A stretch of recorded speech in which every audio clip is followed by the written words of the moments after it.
Welcome to my books and Storytime by mybooksummary.com. Let's explore.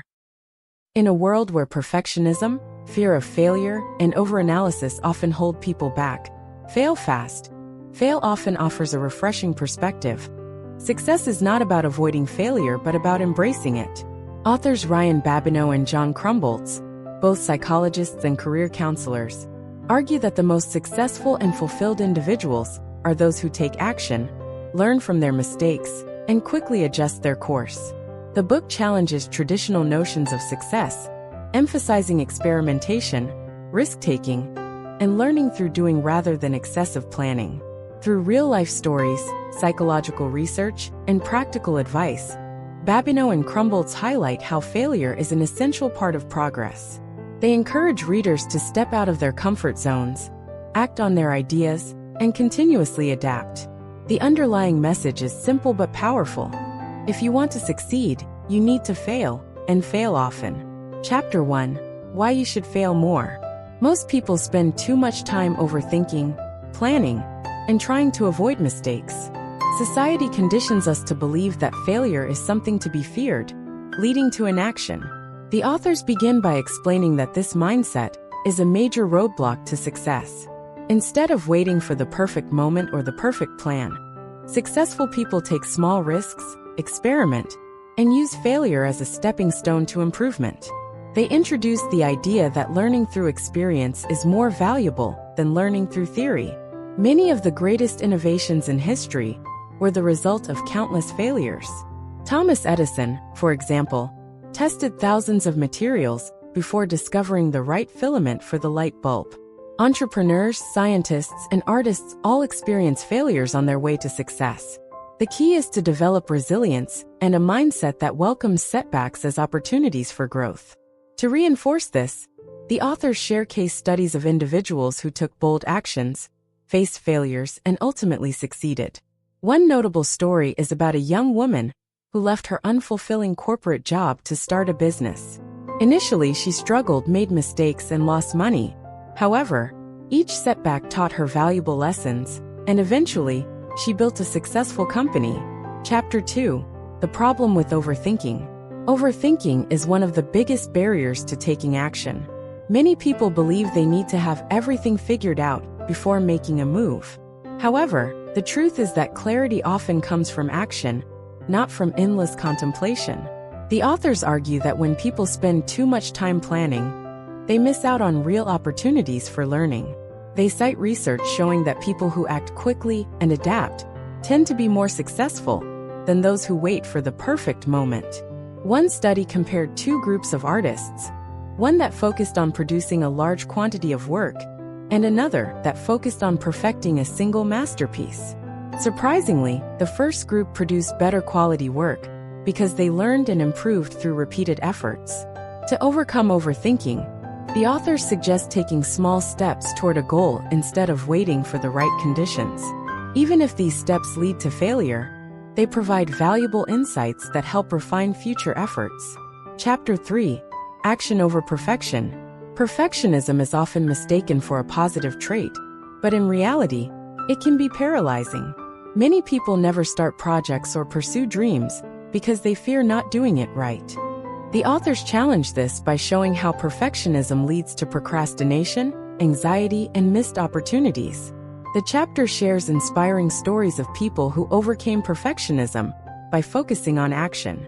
One example is a writer who spent years trying to craft the perfect novel, but never finished a single manuscript.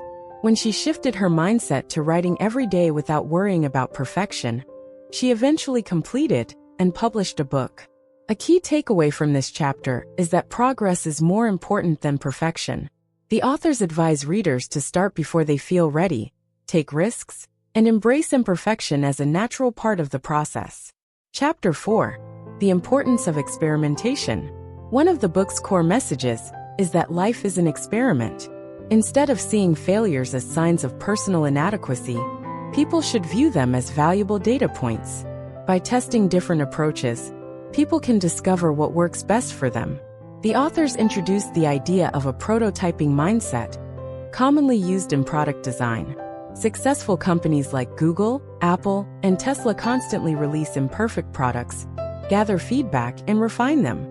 The same approach applies to life and career decisions. Instead of waiting for the perfect plan, people should try different experiences, take notes on what works and what doesn't, and adjust accordingly. A compelling example in this chapter is a man who wanted to switch careers, but didn't know what path to take. Instead of making a drastic leap, he started by taking short internships, attending industry events, and shadowing professionals. Through this process, he found a career he loved without making a blind commitment. Chapter 5: Fail Fast, Learn Fast. This chapter emphasizes that failing quickly leads to faster learning and improvement. The authors contrast people who spend years avoiding risks with those who fail fast, learn from their mistakes, and adjust. They discuss the fail fast philosophy used by Silicon Valley entrepreneurs. Startups know that not every idea will succeed, so they launch quickly, test the market, and pivot based on feedback. The same principle applies to personal and professional growth. A personal anecdote shared is of a woman who dreamed of opening a bakery. Instead of investing heavily in a storefront, she started by selling cupcakes at a local market. When she realized certain products sold better than others, she adjusted her menu accordingly. This low-risk approach allowed her to build a thriving business without significant financial losses. Chapter 6: How to Handle Failure Emotionally. Failing is easy to talk about but difficult to experience. The authors acknowledge that rejection, criticism, and disappointment can be painful. However, they provide strategies for managing these emotions effectively. One technique is reframing failure as feedback. Instead of seeing setbacks as personal defeats, people should view them as learning opportunities. Another strategy is surrounding oneself with a supportive network that encourages resilience. This chapter also introduces the concept of self-compassion. Research shows that people who treat themselves with kindness after failure recover faster and are more likely to try again. Final thoughts: the power of failing forward. As the book concludes, Babineaux and Krumboltz reinforce the idea that failure is not something to be avoided, but something to be embraced. The world is full of opportunities, but those who hesitate due to fear of failure miss out on them. By shifting one's mindset to see failure as a learning experience, taking quick action, and continuously experimenting, people can unlock their true potential.